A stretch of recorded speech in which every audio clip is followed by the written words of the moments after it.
Welcome back नासिन नवा के update कंदासीं। टंडोला यार मां पुलिस तेल सां भरियल टैंकर जबरदस्ती काहियो ताक में बियारिच जो अवां के आगो कई पे SHO Afzal Maksi police mobile में खांगी माण्हू साण करे 10 लीटर जो टैंकर बिना चवास तहवील में वरतो आहे। ऑयल टैंकर मालिक जोड़ो चवण आहे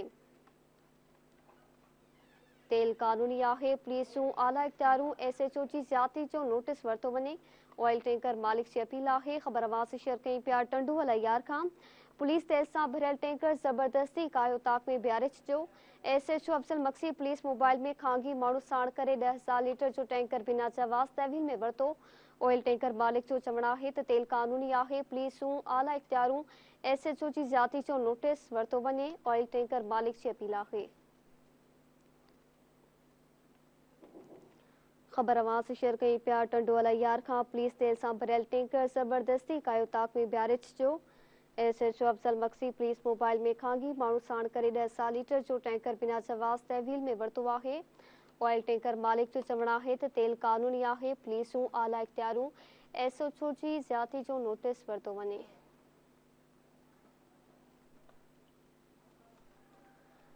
खबर अवां से शेयर कई पिया टंडोला यार खां पुलिस तेल सां भरियल टैंकर जबरदस्ती काहे उताक में बियारे छो आहे। SHO Afzal Maksi police mobile में खांगी माण्हू साण करे 10 लीटर जो टैंकर बिना चवास तहवील में वरतो।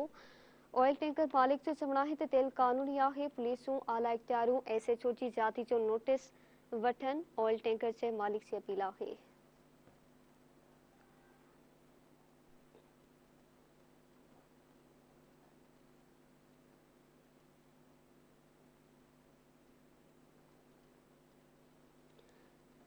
खबर अवां से शेयर कई पिया टंडोला यार खां पुलिस तेल सां भरियल टैंकर जबरदस्ती कायो ताक में बियारे छो। SHO Afzal Maksi police mobile में खांगी माण्हू साण करे 10 लीटर जो टैंकर बिना चवास तहवील में वरतो। ऑयल टैंकर मालिक जो चवण आहे त तेल कानूनी आहे। पुलिसूं आला इख्तियारूं एसएचओ जी ज्यादती जो नोटिस वठन। अवां खे खबर ॾियूं पिया टंडोला यार खां पुलिस तेल सां भरियल टैंकर जबरदस्ती काहियो ताक में बिहारे छो आहे।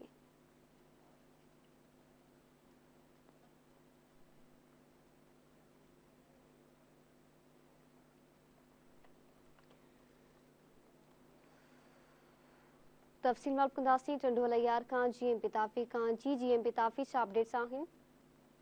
बिल्कुल ॿुधाईंदो टंडोला पुलिस जे CIA SHO Afzal Maksi private माण्हुनि पुलिस मोबाइल में गॾु खणी लीगल तेल 10,000 लीटर जो हिकु टैंकर लखें रुपयनि जी रिश्वत ते काल शाम जो गुम करे छॾियो।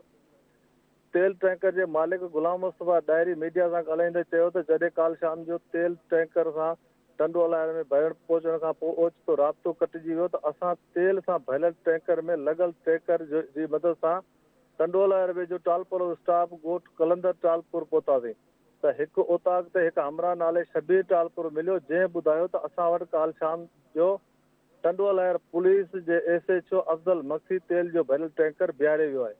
जॾहिं त तेल टैंकर मालिक गुलाम मुस्तफ़ा चयो त टंडोला एयर जी एतिरनि थाणनि हूंदे बि गैर कानूनी प्राइवेट थाणा क़ाइमु कया विया आहिनि।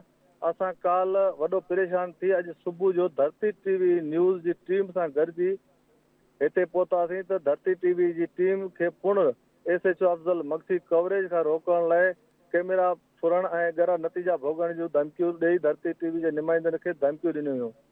जॾहिं त वधीक तव्हांखे ॿुधाईंदो हलां त टैंकर मालिक Ghulam Mustafa diary IG Sindh DIG Hyderabad SSP Tandola खां इंसाफ़ जी घुर कंदे चयो त असांखे लीगल कारोबार करण खां बि महिरूम कयो पियो वञे, असां इंसाफ़ कयो वञे। जी ठीकु आहे, महिरबानी जीएम पिताफी आगाह करण लाइ।